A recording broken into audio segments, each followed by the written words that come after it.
This video will help you review everything that you need to know for the format of the 5-paragraph essay, which is going to be the format that you'll use on your embedded assessment this entire week. First things first, your intro paragraph. This is paragraph number 1. It's 4 to 5 sentences in length only. If you're writing much more than 4 to 5 sentences, you're probably including way too much information in your introduction, and you will want to edit it down.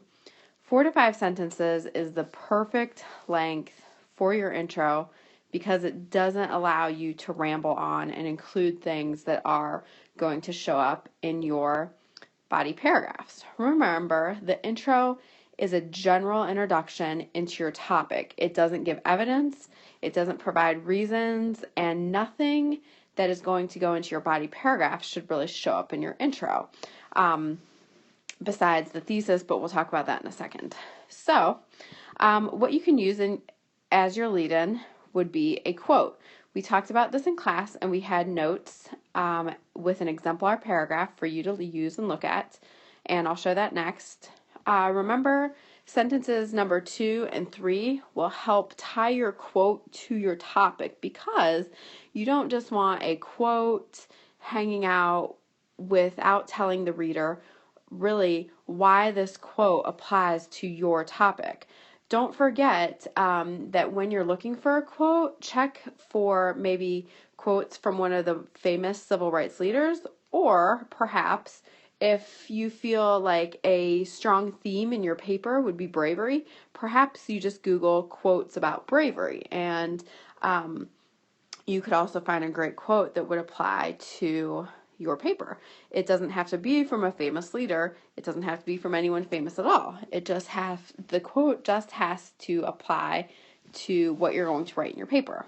And then finally, probably the most important sentence in your entire paper, in your entire 5 paragraphs, will be your thesis statement. Remember, we talked about the fact in class that if you do not have a thesis statement, you are going to fail this entire embedded assessment.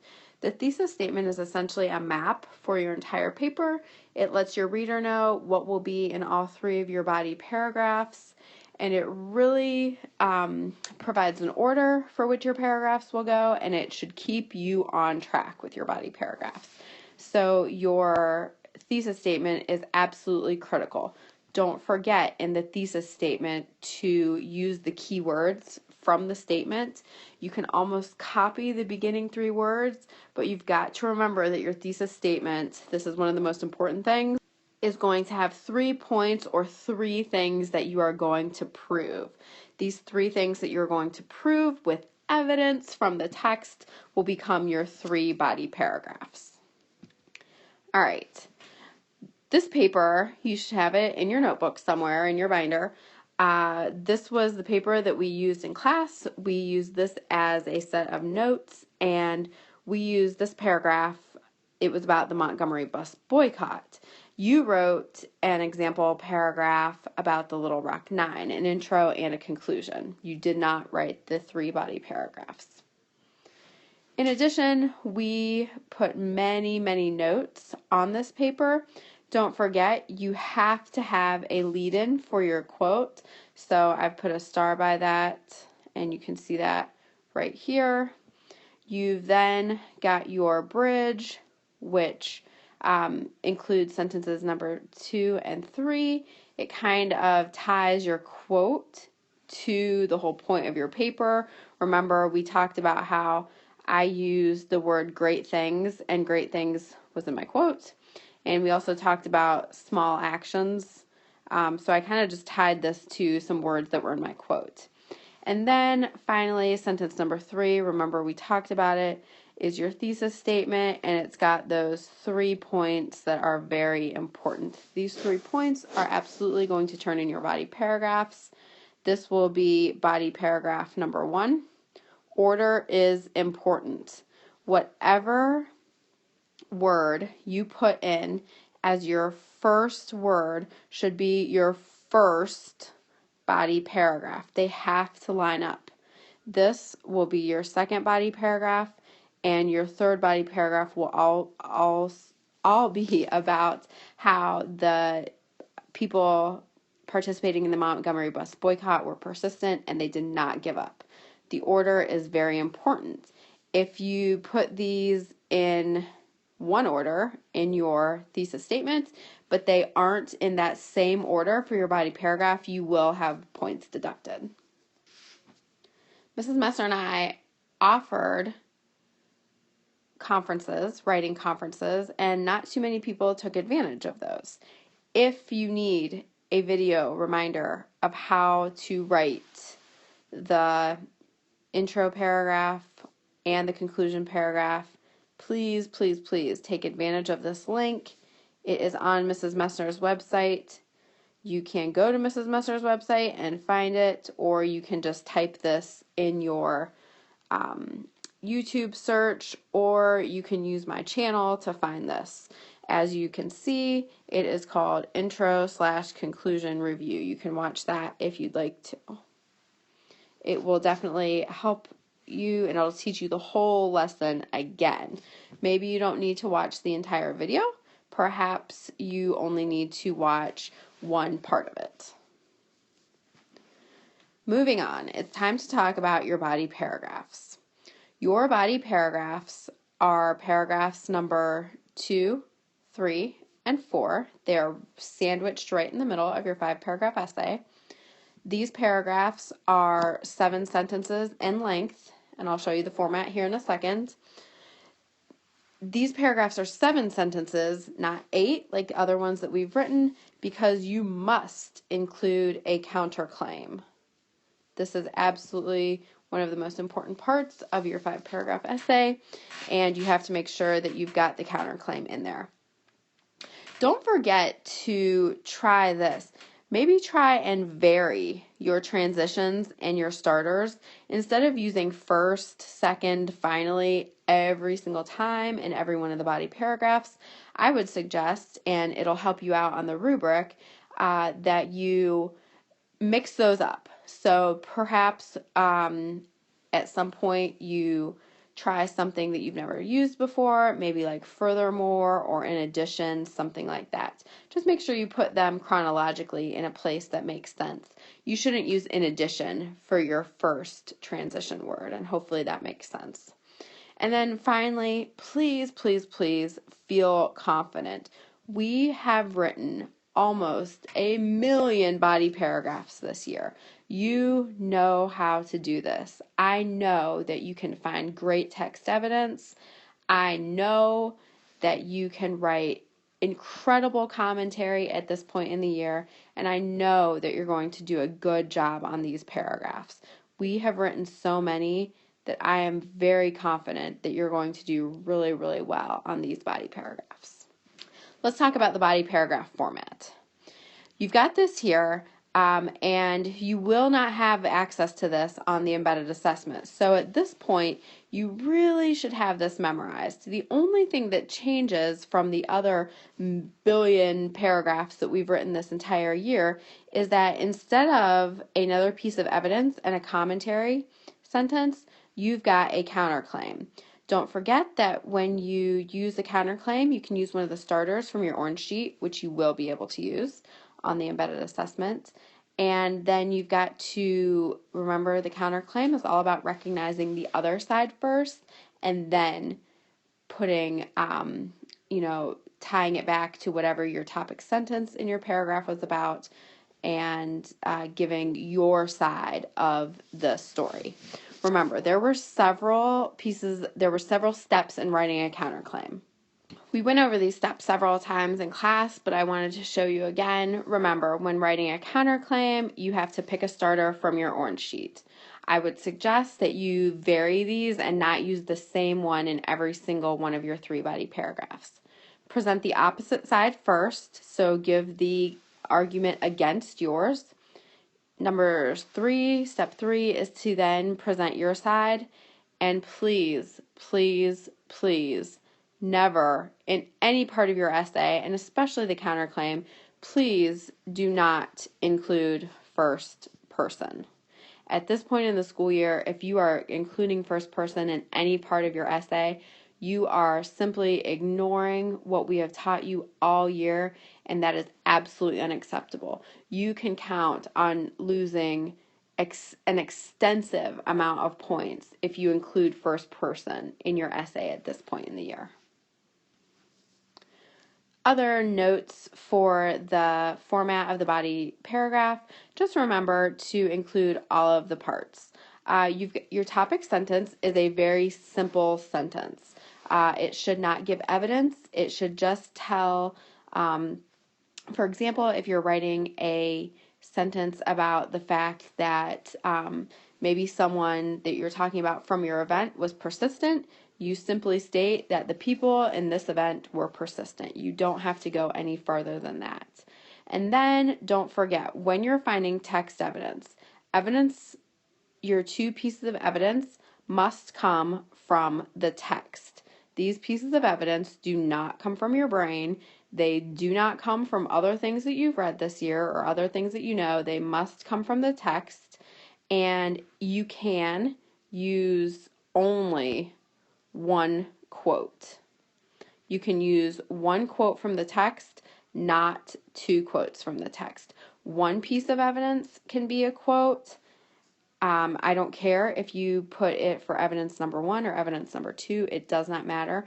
But you can't have two quotes from the text as your evidence, because that's not enough of your writing then. I definitely want to see your writing, so only one quote per 7-sentence body paragraph.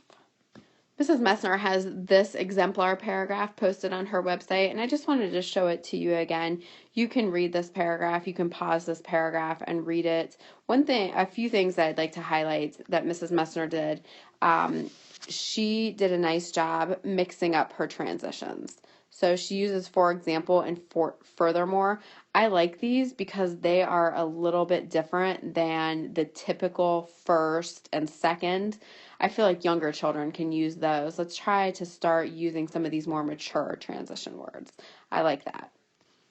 Another thing that I'll point out is Mrs. Messner's counterclaim, and you can feel free to read this on your own, but it's a well-written counterclaim because it provides a reason that, so if you read it here, some may argue that he does not need to testify, and it uses the word because, so you know that there is going to have a reason.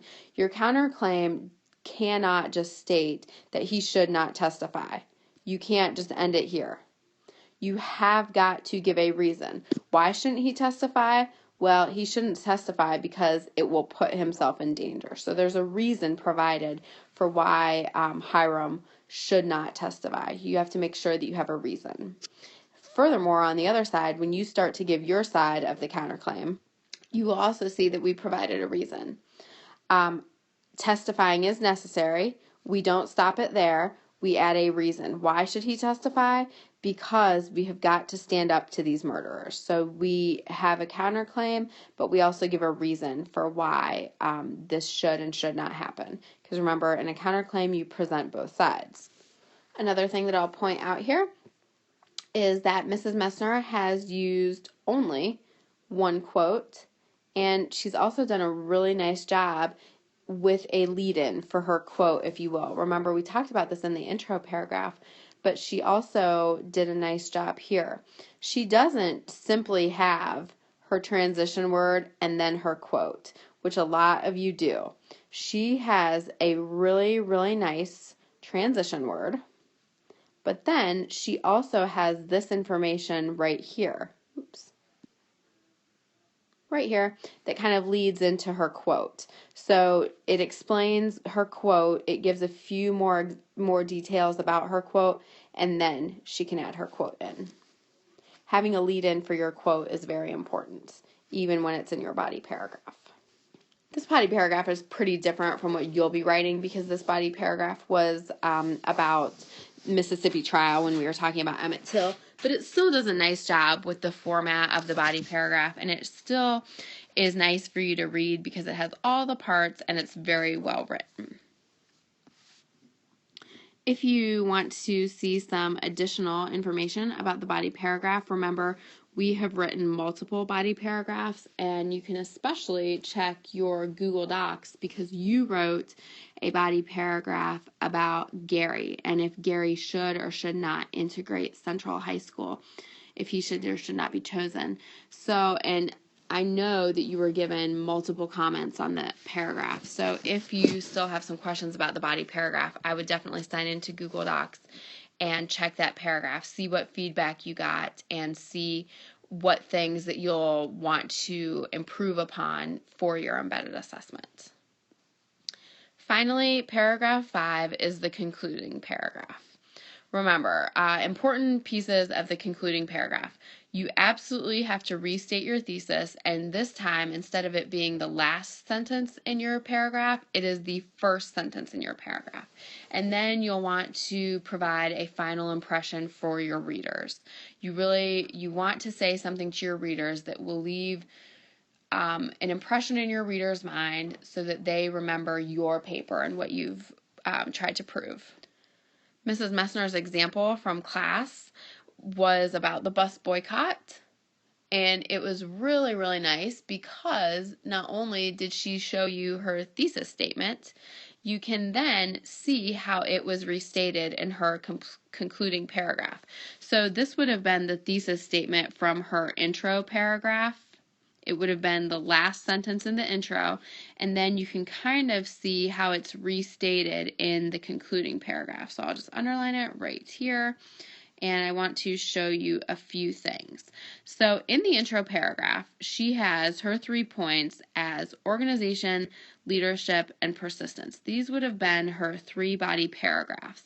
Now, in her restated thesis statement, in her concluding paragraph, she does not use the word organization. Instead of organization, she uses specific arrangements.